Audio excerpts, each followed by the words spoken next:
Bonjour à tous, bienvenue dans cette nouvelle vidéo. On se retrouve aujourd'hui pour faire le point sur la FJR après 5000 km. Donc je vous laisse juste le temps d'aller vous abonner, petite intro et c'est parti.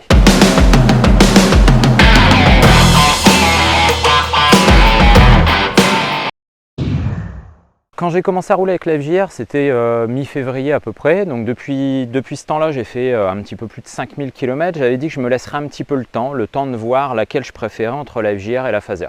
Voilà, le choix a été fait. C'est vraiment la FJR que je préfère. C'est pour ça que j'ai choisi de la garder. La Phaser est vendue. Donc maintenant, j'ai un peu de recul quand même. Je vais pouvoir vous faire un bon point sur cette FJR et puis vous dire ce que j'en pense après tous ces kilomètres. Alors, on va pas faire de suspense tout de suite, hein. Si je l'ai gardée, c'est que le bilan, il est ultra positif. Vraiment, j'adore cette moto et je lui trouve pas de défaut. Donc, on va revenir dessus, on va en parler. Mais franchement, moi, je trouve qu'elle a aucun défaut. Alors ce qui est génial pour moi au quotidien, ce qui me change de la Phaser c'était un modèle à carbu. Donc le matin je partais travailler, moi je m'en sers quand même souvent de ma moto. Je partais travailler, starter, fallait la faire chauffer, c'était galère. Là la FJR c'est génial, je mets en route, j'appuie sur le bouton, ça démarre, ça chauffe tout seul. Voilà, donc ça fait 20 ans que ça existe ça, hein, mais pour moi c'était déjà une belle étape de modernité dans mon utilisation au quotidien. Ce que j'adore dessus aussi c'est la bulle, donc la bulle réglable à position haute, on est super à l'abri, c'est vraiment top. Donc ça dans les choses que je ferai après, je voudrais désactiver le système de rappel automatique de la bulle, parce que là elle redescend toute seule, et comme moi je roule toujours en position haute, c'est pas très pratique, je voudrais que ça reste comme ça tout le temps. Autre point que j'adore, le cardan. Ça, le cardan, c'est juste carrément génial. J'habite en Picardie, on roule quand même souvent sous la pluie.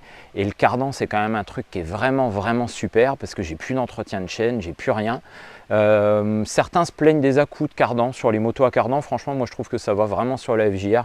On le sent pas, je trouve que c'est vraiment super. Autre point que j'apprécie énormément sur la moto, j'avais fait le changement d'amortisseur, j'ai retiré l'amortisseur d'origine et puis j'ai mis un amortisseur Shock Factory. Donc ce que j'adore sur ces amortisseurs Shock Factory, c'est qu'on a 48 clics de réglage qui se combinent entre la détente et la compression. C'est ultra pratique et c'est ultra simple. Des fois je roule tout seul, des fois je roule tout seul chargé, des fois je roule avec ma femme, des fois je roule avec ma femme chargée. Et puis j'ai mes 48, donc pas ma femme, hein, chargée évidemment, la moto, on est bien d'accord. Ouais, tu me fais rire aussi. Il y aura le... Faut que je la refasse, non?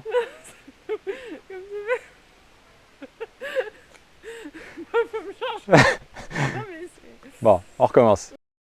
Tori, et franchement, ça change tout. On va faire un bêtisier. Tu sais? Non, mais il faut, quand il y a des caméramans et puis qu'on retourne 50 fois la même scène, il y a un bêtisier. On fera le bêtisier. Non, allez, vas-y. Bon, je ne dirai pas que tu es chargé. Ce qui fait que quand je roule tout seul, je règle sur ça. Ah oui, mais j'essaie de pas dire chargé, on va pas y arriver. Avec bagage. Ah ouais. Bah oui, mais là j'étais en train de repenser à tout à l'heure et je suis déjà mort de rire avant de commencer à parler. 10 femmes chargées, c'est pas grave. Je suis chargée. Allez. On la refait. Vas-y. 5e prise. Autre chose que j'adore au quotidien, c'est mon amortisseur Shock Factory. Donc vous le savez, j'ai remplacé l'amortisseur d'origine par un modèle de chez Shock Factory. Et ce qui est vraiment top sur cet amortisseur, c'est qu'on a une petite molette de réglage, réglable sur 48 clics, qui s'adapte à toutes les situations. Que je sois tout seul avec des bagages, que j'ai un passager, qu'on parte en road trip avec ma femme, avec la moto, avec plein de bagages dessus, bien lourd, je fais mes réglages en 2 secondes. Il y a juste à passer la main sous la moto, vous faites vos clics de réglage, ça va tout seul, c'est vraiment royal. Autre chose dont j'arriverai plus à me passer, c'est ça, le CarPuride. Le CarPuride, franchement, c'est une super découverte, c'est vraiment un super produit. Là, je l'utilise déjà depuis pas mal de mois et je ne saurais plus m'en passer. Parce que j'ai Waze qui tourne tout le temps, même quand j'ai pas besoin de guidage. J'ai toutes les applis dessus, enfin, c'est vraiment ultra pratique. Vous avez toute la modernité qu'on retrouve sur les motos très récentes et qu'on retrouve dans les voitures, avec un appareil qui vaut entre 200 et 300 € et franchement, au quotidien, ça change vraiment la vie. Si vous avez regardé la vidéo que j'avais fait sur l'essai de la FJR au début où je l'ai eu, donc je vous remets le lien ici, je vous invite, ou plutôt ici, je vous invite à aller le voir. J'avais fait un reproche à la moto, c'était la boîte de vitesse. J'avais du mal à me faire à la boîte de vitesse, je trouvais que la boîte de vitesse claquait beaucoup. J'étais pas complètement satisfait de la boîte. Mais finalement, au fil du temps, au fil de l'utilisation, avec l'habitude, ma façon de changer les vitesses a évolué. J'ai réussi à trouver un petit peu comment cette boîte elle fonctionnait pour fonctionner en douceur. Et puis maintenant, j'ai vraiment plus de problème avec. Franchement, ça passe tout seul, j'ai chopé le coup. Et du coup, le seul défaut qu'il y avait sur la moto, pour moi, il n'y a plus de défaut. Puisque maintenant, cette boîte, ça roule tout seul.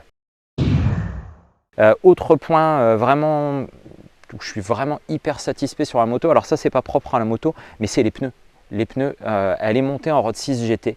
Ma Phaser 1000 était montée en Road 6 aussi, et franchement ces pneus ils sont incroyables. Je pense que je referai sûrement une vidéo dédiée sur ces pneus là pour vous donner mon retour, parce que je suis à, je sais pas, je dois être à 15 ou 16 000 km fait avec ces pneus là, et c'est vraiment des pneus qui sont extraordinaires.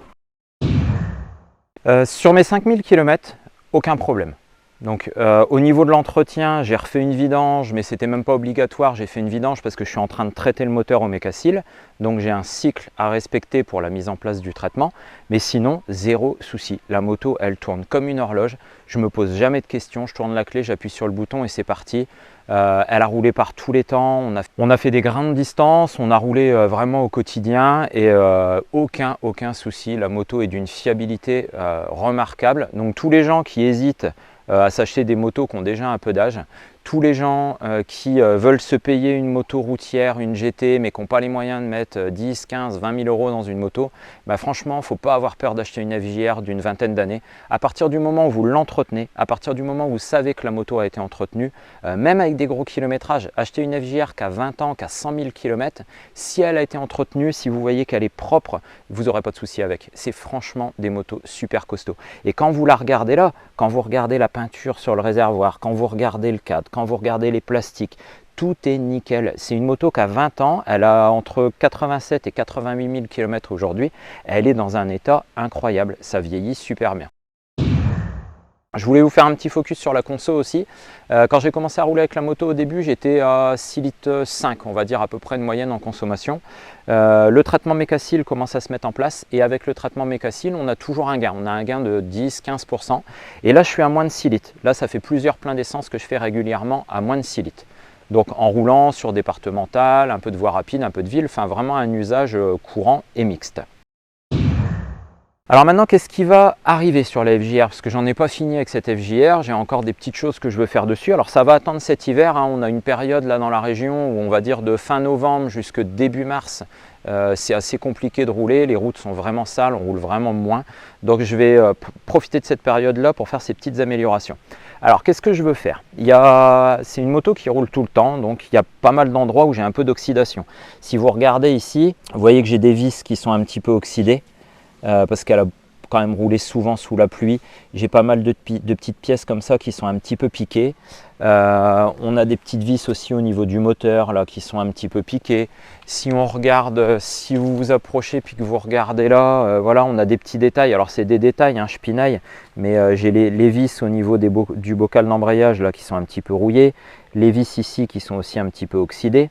J'ai mes béquilles que j'avais légèrement poncées. Sur les béquilles, j'avais refait un petit voile de peinture noire, mais j'avais fait ça vite fait, ça n'a pas bien tenu. Donc là, ce que je voudrais, c'est démonter la béquille centrale, la béquille latérale. Je voudrais démonter mes supports de valise, puis je voudrais démonter mon support de top case qui est là. Parce que vous voyez, le top case, il a un gros support ici avec 2 poignées, et ce support, il est gris. Et en fait, je voudrais sabler tout ça, et je voudrais refaire une peinture époxy noire dessus.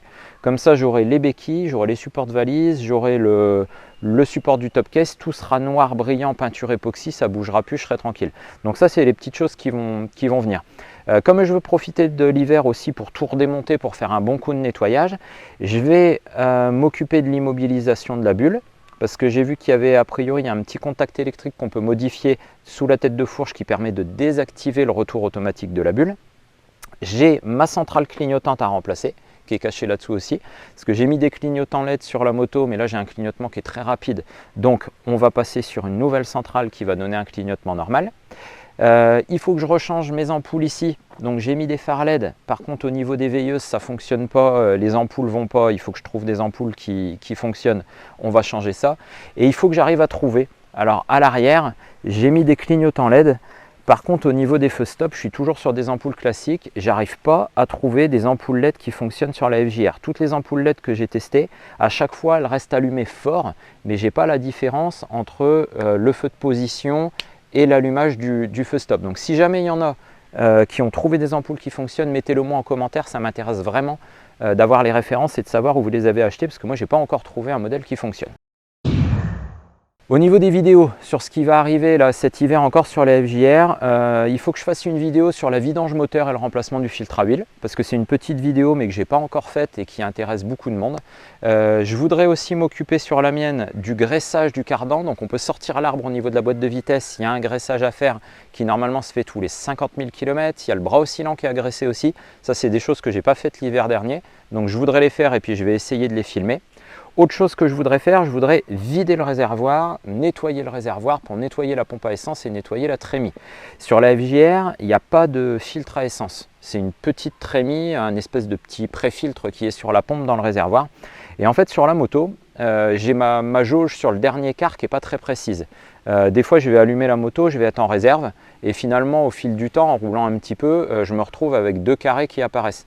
Donc, je pense que j'ai un peu de saleté là-dessus. Je pense que la jauge, elle est un petit peu sale.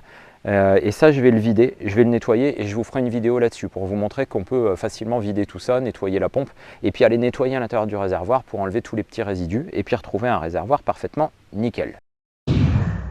Voilà pour cette vidéo, voilà pour ce petit point sur la FJR, on va en rester là. Donc vous avez compris que je suis super enchanté et super emballé de cette moto, je prends vraiment un plaisir énorme à rouler avec.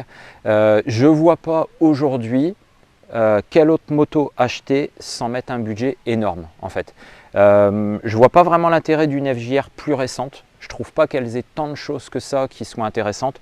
Il y a des modes de conduite, il y a des suspensions pilotées, des choses comme ça, mais j'aimerais bien essayer en fait.